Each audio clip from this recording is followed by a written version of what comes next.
धेरै दिनदेखि हामीले प्रधानमन्त्रीज्यूको उपस्थिति माग गर्दै आइरहेका छौँ। नियम 15 को 2 सभामुखज्यूले उहाँलाई रुलिङ गरेर ल्याउन सक्नु भइरहेको छैन।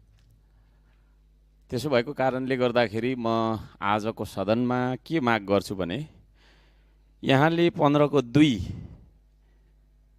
अनुसार प्रधानमन्त्रीज्यूलाई सदनमा जवाफदेही बनाएर ल्याउन सक्नुहुन्न भने नियमावलीको 31 को 1 लागू गरेर मलाई यो सदनबाट निष्कासन गरेर यहाँहरूले यो सदनको गरिमा बढाइदिन हुन म अनुरोध गर्दछु।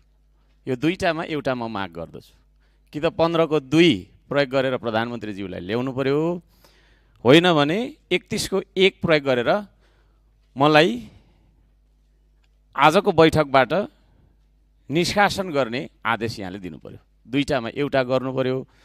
म आज रिसाउनेवालामा पनि छैन, कराउनेवालामा पनि छैन। यहाँको मजबुरी बुझिराखेको छु मैले, यहाँको पनि बाध्यता छ। तर यो सदनको गरिमा यसरी कायम हुन सक्दैन। कि त प्रधानमन्त्रीज्यूलाई यहाँले बोलाइदिनु पर्यो, होइन भने त निस्केर जा भनेर मलाई भनिदिनु पर्यो। म अलिकति बदमास विद्यार्थी जस्तो पनि देखा परिरहेछु, सबैजना हाँसी पनि राख्नु भएको छ। यो दुईटा मध्ये यहाँले कुन चाहिँ नियम आज लागू गर्नुहुन्छ, म यो कुरा राख्न चाहन्छु सभामुख महोदय।